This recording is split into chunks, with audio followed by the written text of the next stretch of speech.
Home, at last. Traveling can be hard work. Just ask an amateur. Driving all over to get documents, waiting for the mail, 2 months packing, or mostly just thinking about it. Getting a ride to the airport, terrified of being late. The mile-long lines for check-in, passing by all the guns, emptying the luggage for officers at security, getting sniffed by a dog. The walks and too often the runs to the gates. More than once during those rushes, I said, I never want to do this again.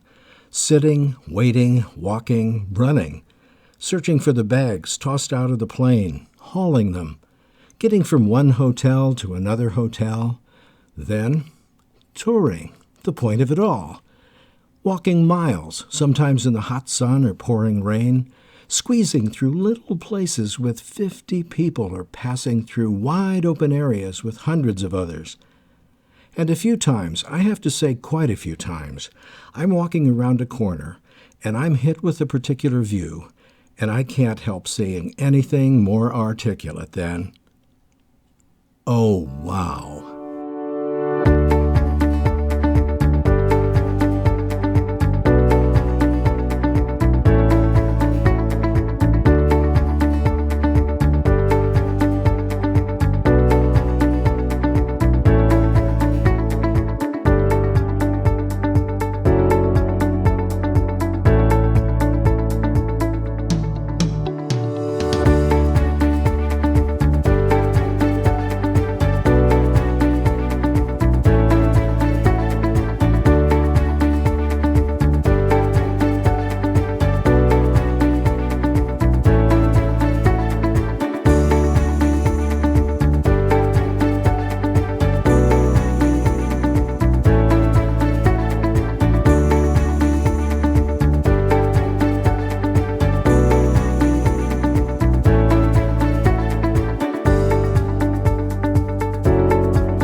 We saw the Italian Alps. That was our last view of Italy. The temperature outside the plane, flying at 37,000 feet, was 80 degrees below zero. We were flying against headwinds most of the way back to JFK, and I hadn't begun to sort out all the memories of the trip, and I bet I never will. In a way, I hope I never do. I imagine they'll give me a lot to consider for the rest of my days.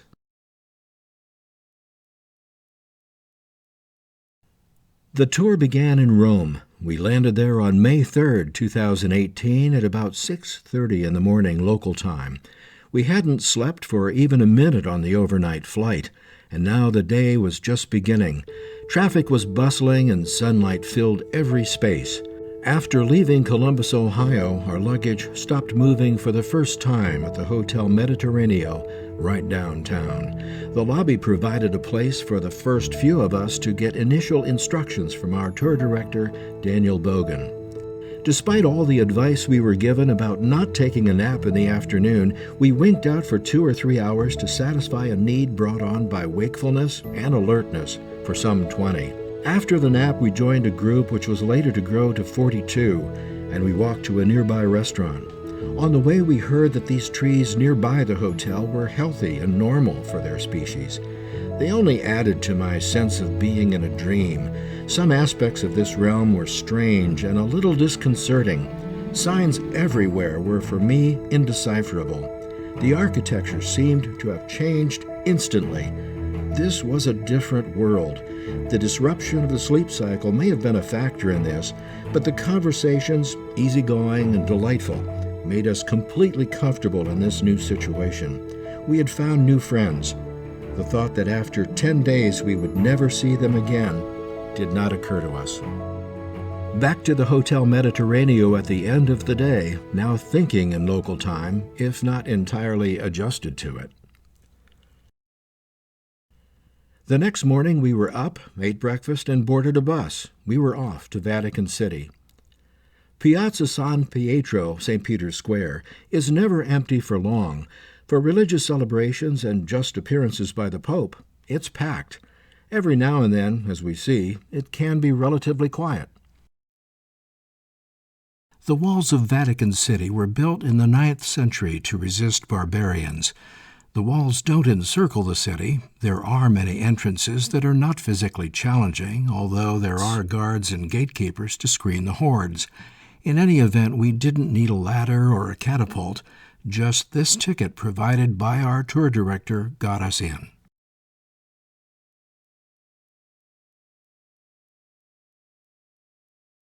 The bronze work by Arnaldo Pomodoro in the courtyard of the Pinecone is likely the first object to attract the attention of visitors here. In English, the work is known as Sphere Within a Sphere. Its diameter is about 13 feet. In any given year, millions of people visit the main attractions in Italy. Thousands move past or through the most popular attractions in just a day. At that rate, the typical tourist can't stop to study a painting or statue or take much time to ponder its significance. Individuals in the crowd may slow down for a second, but not more, to let a person take a picture. But most photography has to be done on the run. Forget the tripod and lighting arrangements.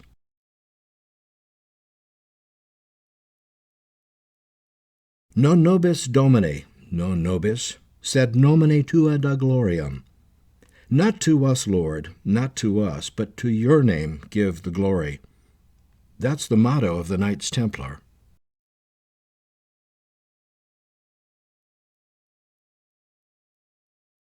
The celerity in the kind of tour we took afforded us the opportunity to see or at least pass by hundreds of works in dozens of locations. So it was a survey, a rapid, neck-snapping journey that involved catching views and recalling and processing them later. On the west side of the Belvedere courtyard, we found the gallery of maps commissioned by Pope Gregory XIII. The maps are the work of a priest and professor of mathematics, Ignazio Danti. This map, for example, one of 40 map frescoes, shows Calabria in southern Italy. This hall is an avenue to the Sistine Chapel, where we are prohibited from taking pictures. The Papal Basilica of St. Peter in the Vatican, commonly known as St. Peter's Basilica, is another masterpiece from the Italian Renaissance, and inside are works of art unparalleled in all the world.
Since much of the history of Western civilization is involved with the history of the Church, various churches had rightfully prominent places on the tour. But this wasn't a religious pilgrimage. I wanted to visit some pagan sites, and we did. We went by the Arch of Constantine on our way to the Colosseum. Rain met us. And by the way, if you're not carrying an umbrella, you'll find enterprising people there trying to sell you one. If you have one already, you'll get offers for an upgrade or for one to carry in your free hand. Our best advice, bring your own bumbershoot. About the arch, the Romans put it there to note the victory of Constantine in the battle he fought with Maxentius in the year 312. Triumphal arches span the roads traveled by conquerors as they entered the city. We traveled these roads mostly to gawk.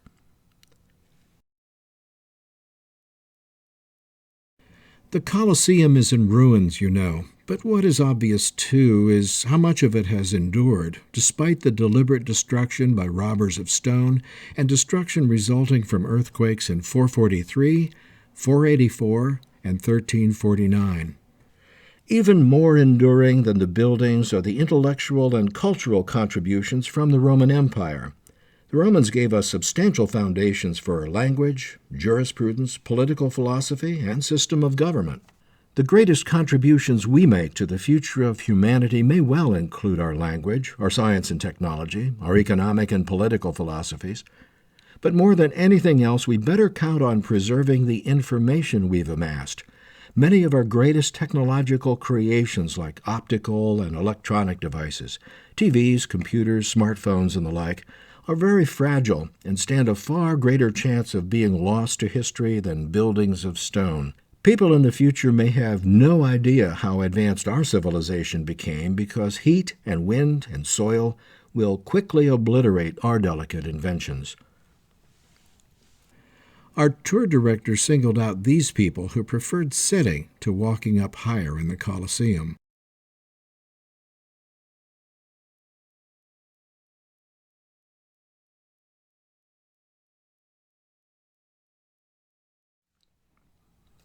We moved on to the Fountain of Neptune in Piazza Navona. Despite our need for water, we never considered taking a drink from it. We had expected to find several public fountains from which we could get immediate refreshment or fill our bottles to carry, but we never noticed any. Fortunately, when we were near our bus, our driver had bottles of water we could buy for a small price. We were very happy to pay for the hydration. Standing in the distance behind Donita as she welcomed all visitors to the Piazza Navona is the obelisk of Domitian. The obelisk is at the center of the Fountain of the Four Rivers, created by Gian Lorenzo Bernini.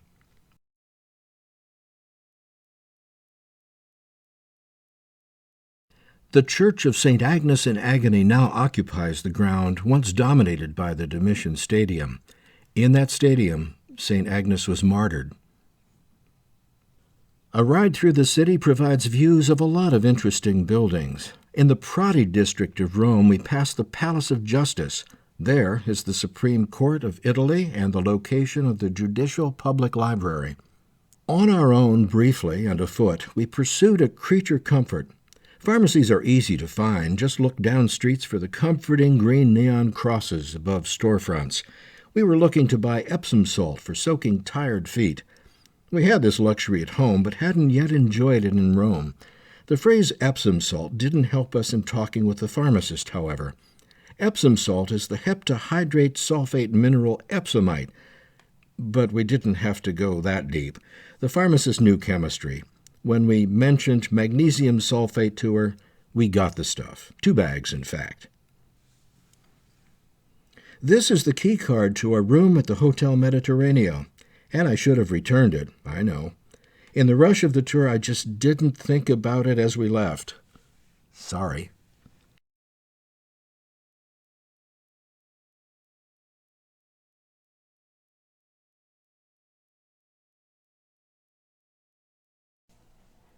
Consecrated in 1253, the Basilica of St. Francis is a papal minor basilica with Romanesque and Italian Gothic architectural styles.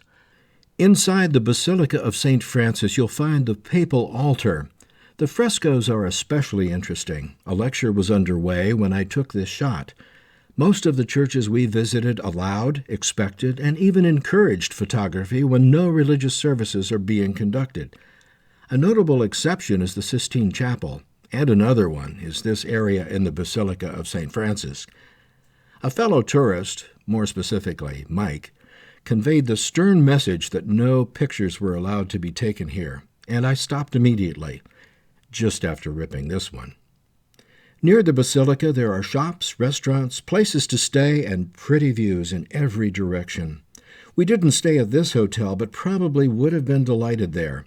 It's been in operation since 1908 and affords some stunning views of the countryside.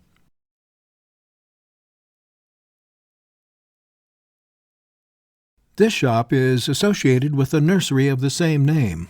The nursery produces lavender, sage, ornamental grasses, and a variety of perennials.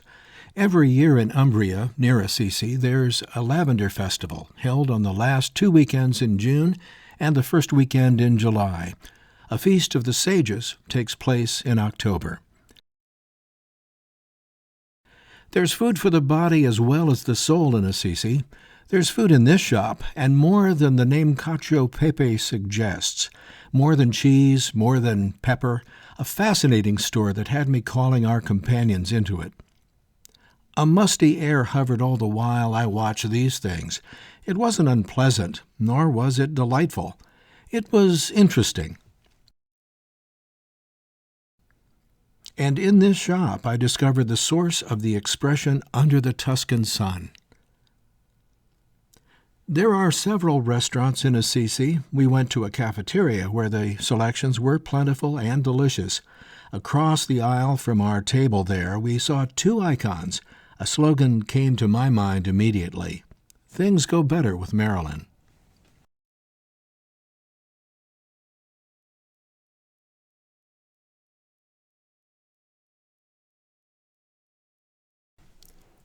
Rooftops in Perugia are as photogenic as they are in many towns in Italy. James Bond tore up some roofs in Siena like these during one of his many pursuits in Quantum of Solace. Screenwriters and filmmakers can count on much of Europe for scenes that seem at once a bit familiar and comfortable, and yet somehow exotic, or at the very least glamorous, to audiences in America. These steps lead into the Palazzo dei Priori in Perugia, which houses the National Gallery of Umbria, where we can find a collection of Italian national paintings, most especially works of the Umbrian school of painting. There are 40 galleries in this building. Right next to the Palazzo, in the piazza named for the 4th of November, is the Fontana Maggiore. And here next door is a blend, a little jarring, of the very old with the contemporary. I'll bet the building will endure the many changes likely to come to the styles displayed and even the uses made of the spaces inside. In Perugia, on the day we were there, we saw parades of cars, old and new, of bikes about to race, and of models dressed to the nine.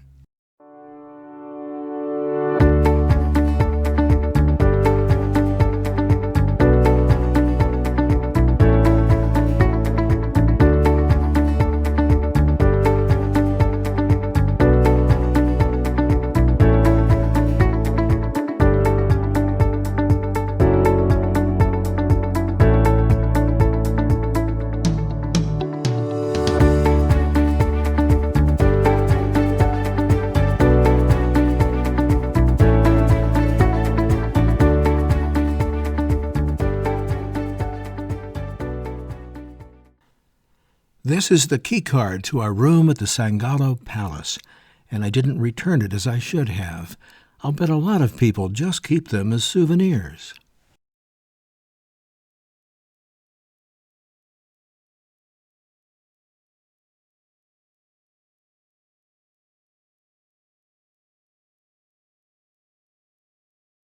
Italy has plenty of people touring on bikes, and bike tours are very popular in Siena. In the Piazza del Campo, which is at the center of 17 districts, home to many buildings of historic importance, we're at the bottom of an incline. Our tour guide Daniel is waiting for us to gather together and then hike it. This trek is one reason why the members of this kind of tour have to be in shape. If you're not, you will be afterward, or you'll likely find yourself in traction. If you order a pizza to be delivered in Siena, it could come in a Twizy. This car is made by Renault. It's electric, and it seats up to 2 people. This car was the exception, but the typical cars on the roads we saw will seem small to most Americans. Traffic is heavy in big cities, places to park are often hard to find, and gasoline is very expensive by American standards. So all of these facts prompt Italians to make sensible decisions and buy smaller cars. This was one of the extreme consequences of this rationality. This is a vehicle used by one of the postal services. Ned and Patty here give us a sense of scale. If the vehicle lost its power, the driver might be able to carry it. Anyway, pushing it would likely be easier. The Cathedral of St. Mary of the Flower, or the Florence Cathedral for short, is seen in the distance a little left of center in this overview of the city. Our bus stopped in a lot where we took the opportunity to stretch our legs and feel the nice warm day and enjoy the scene from this privileged point, despite the somewhat hazy sky.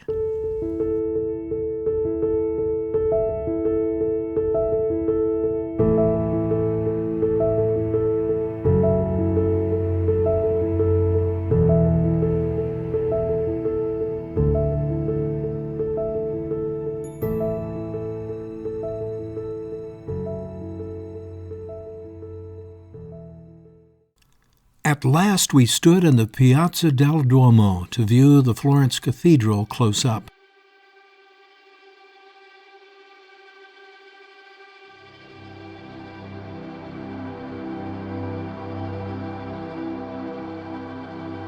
Brunelleschi's dome, which we had only glimpsed from a bus stop a few miles away, was now almost close enough to touch.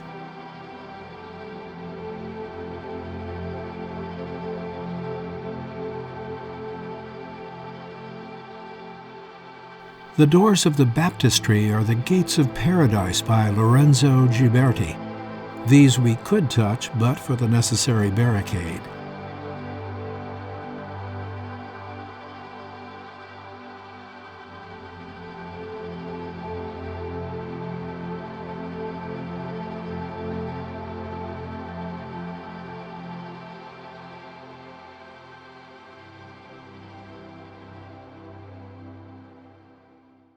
The town hall of Florence is the Palazzo Vecchio, seen here from the Piazza della Signoria.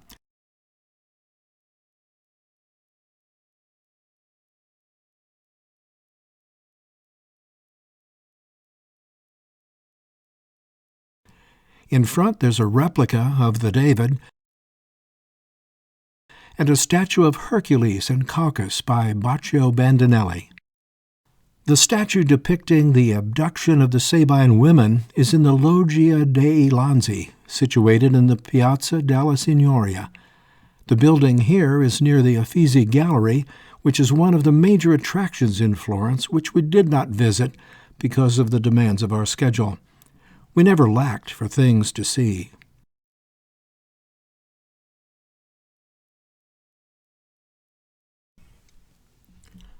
Michelangelo's statue of David stands in the gallery of the Academy of Florence.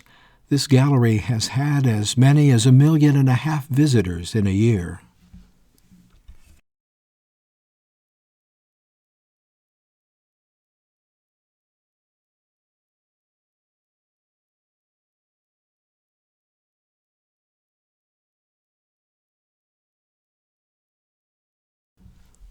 The inscription tells us that this is the ancient center of the city, restored from age-old squalor to new life. As we did elsewhere, we feasted on the architecture in Florence, but most of that is probably not for sale. For anyone in the mood to shop, there are some wonderful stores. If you're not just looking and you want to buy something, the most important thing to have with you is a fat wallet. You can have desserts, pastries, cookies, and candies, including chocolates, at Migone. and more fine Italian chocolates, cocoa spreads, filled bars, chocolate cigars, tin boxes with assortments of their offerings at Vaenki, watches and jewelry at Swarovski, and you might ask them about some crystal. Leather, if you're into it, from Puserterie.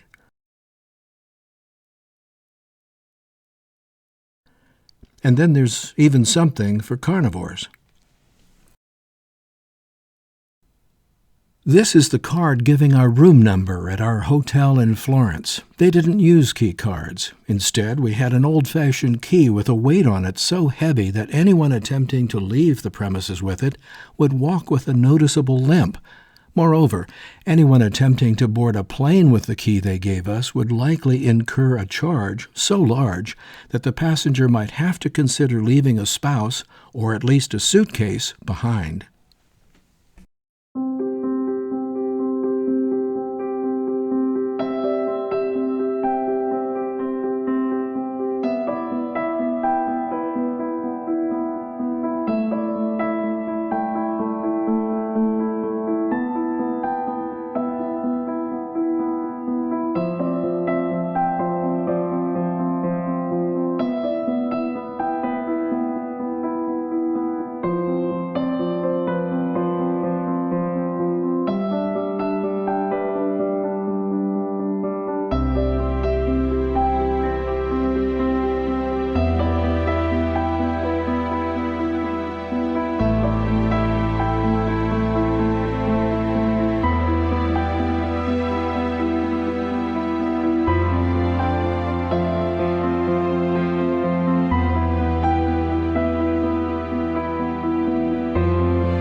I'll bet most people think of water when they hear of Venice. And while the notion of water does not encompass everything about Venice, it does distinguish it from most cities. We even came to take it for granted, yet it didn't lose its appeal in the short time we were there, and it hasn't lost its appeal in our memories of the place. Yet I'm afraid of any body of water I might fall into, including a bathtub. And I'm afraid of heights.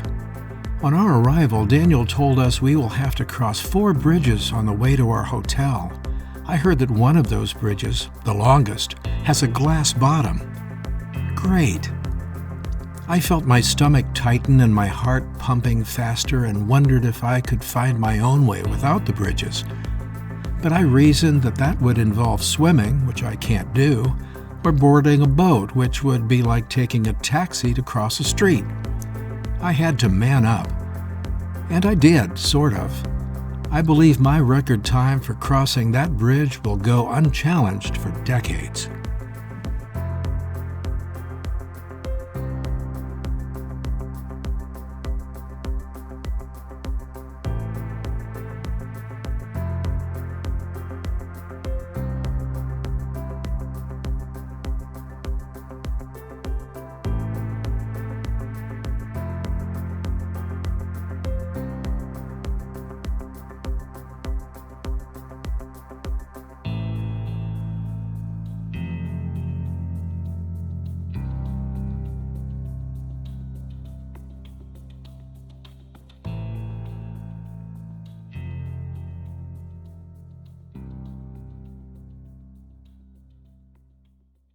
Doge is the name for the chief magistrate of Venice when Venice was a republic. A palace was built for the Doge in the 9th century, but fire damaged it a century later, and a new palace took its place. Over the centuries, several fires damaged the structures, and restorations of the old buildings and additions of new ones have given us some of the most impressive architectural achievements in the city.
In the hall of the compass in the Doge's palace, we saw the mouth of secret accusations. Putting a note into it was like dropping a letter into a mailbox. But unlike an ordinary mailbox, here is where a citizen could share a secret about a potential enemy of the state or spread a rumor to that effect. This was but one way the government controlled its subjects. You could warn the rulers about a tax dodger or a threat to the authorities, or just cause a lot of trouble for somebody you didn't like. We took the path prisoners took across the Bridge of Sighs. This bridge connects the halls of justice in the palace to the prisons. The name refers to the sighs the prisoners would likely utter as they catch their last glimpses of the world outside.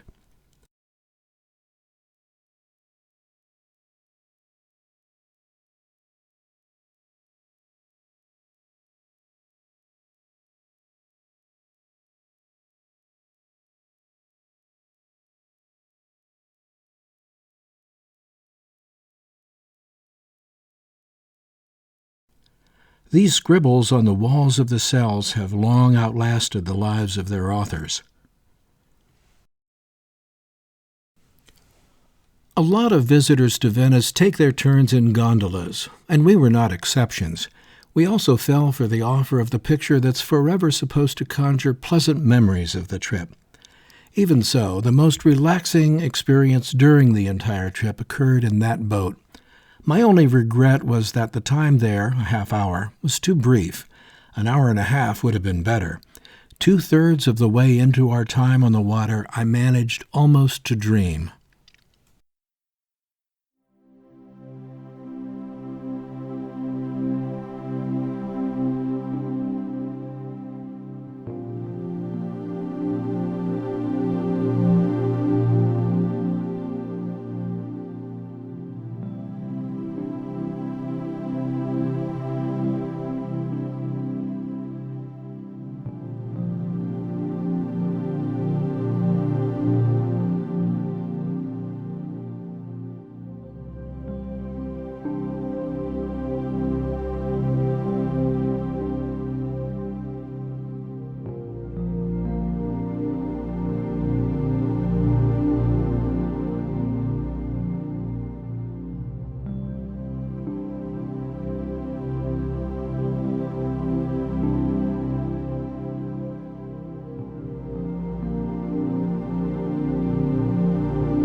We viewed a demonstration of glassmaking by a master of the craft. We saw this man transform a red-hot ball into a finished work in a few minutes. The few minutes taken by this expert pay off handsomely for the store when the piece is sold. The shop where the finished articles were on display and available to buy did not allow photography. The beauty of the intricate crafted works did support the claim that they could be considered works of art.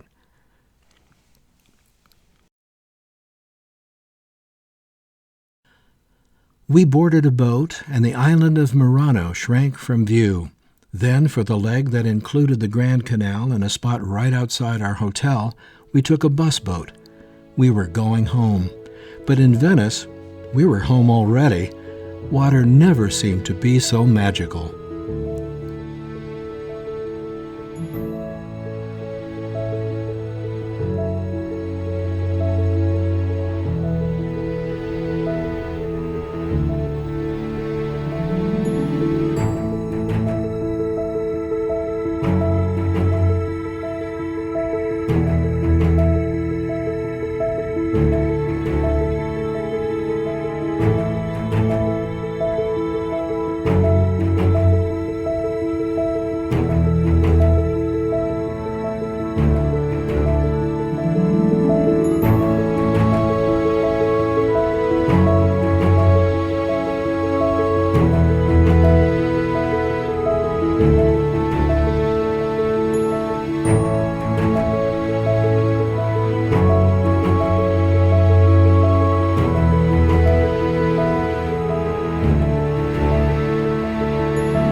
The oldest shopping arcade in Italy lies between the Piazza del Duomo and the Piazza Scala.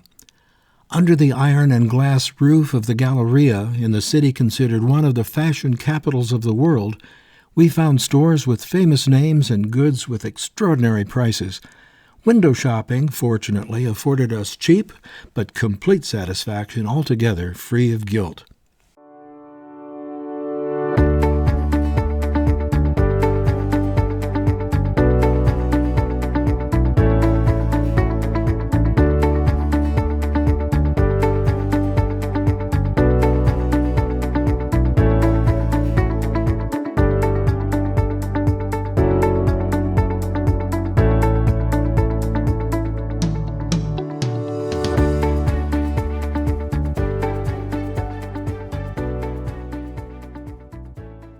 A local guide explained what happened to the bull of Turin. It once had big nuts. Not content simply to look at them, a great many visitors to the Galleria took to digging their heels into the depiction of testicles and spinning around once or twice or 3 times. Whatever the motivation, a quest for virility or fertility, an expression of disgust with the display of what should remain covered, or the anger of men over their failure to match the endowment, the prowess of the bull has been significantly reduced. Clearly, the bull was no match for Carla. She walked away, and the bull, to our knowledge, is still unable to get back on its legs. We were pressed. We had about an hour and a half to find, order, wait for, eat, and pay for lunch. No time for slow food. We had many choices, some very fine restaurants in one of the richest places in Italy, and in fact, the world. The restaurant we chose had 2 floors and a glass elevator to move visitors to one or the other. In the employ of this establishment, there were at least 2 gentlemen dressed in black suits and ties to guide and ensure the satisfaction of the diners. On the upper floor, a large case with elegant pastries. A treat for the eye, to be sure, but after a cursory glance at the menu, we chose the Quarter Pounder with fries and a Coke. Remarkably, the presentation and taste of the meal reminded us of some we had enjoyed in the United States, and we were very much relieved to find that the place had a restroom. We got back with the tour group on time. For all its affluence, the Galleria pales in comparison with the Duomo nearby. The Duomo di Milano, or the Milan Cathedral, or the Metropolitan Cathedral Basilica of the Nativity of St. Mary, is not as large as St. Peter's Basilica, but it is the 4th largest church in the world. The arrangement of streets in Milan revealed the Duomo to be at the center of the city. Through the centuries, the church combined a few different architectural styles, but the result is nonetheless grand. Visitors are dwarfed in this cathedral, and that's probably one of the intentions of its designers. Oscar Wilde called this church a failure, the design monstrous, everything in it vile, but overall imposing. Other critics had more to say, some of it nicer, some of it about as harsh. The cathedral, in any event, is the result of the work of thousands of people over hundreds of years and the accumulation of considerable wealth in one extremely ambitious project. Whether it glorifies God as much as it glorifies its patrons is, to my mind, an open question. On our tour, we could regard the visit to the Duomo as the exclamation point at the end. After another pass through the Galleria, we loitered in the Piazza Scala, where we observed only the outside of the Opera House and caught our breath while we shared a bench with other tourists and some residents of the city. We were all aware that our tour had finished. We were boarding a plane for the trip to the U.S. the next day. I think I lost the key card to the Crowne Plaza Hotel. I did get some stationery, though, and I'll gladly give it to anyone who will hand over in trade Donita's smartphone, which we last saw at a store in Bologna. What's on that phone is a video of me on stage with a beautiful singer of operas. After my brief time with that gorgeous woman, I swore to myself that I would be attending more operas.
can't sum it up in a word. Friends and acquaintances who are passing by and pressed for time usually say something like, "I know your trip was great," or "I'll bet you had a wonderful time." And I'll say, "Yes, it was," or "Yes, we did." I have no problem with dear friends or casual acquaintances summing it up in a brief encounter with me. It was our experience, my wife's and mine. It wasn't theirs. And they have more important things to do than listen to me drone on about a trip. Regarding that trip, it wasn't great, or fantastic, or exhausting, or overwhelming, or stimulating, or wonderful, or any one experience. It was all of those and more. No one can sum up art or history or literature or travel and do them complete justice. I just end up believing that I will never forget all the people we met, the places we visited, the magnificent creations we saw during that first trip to Italy.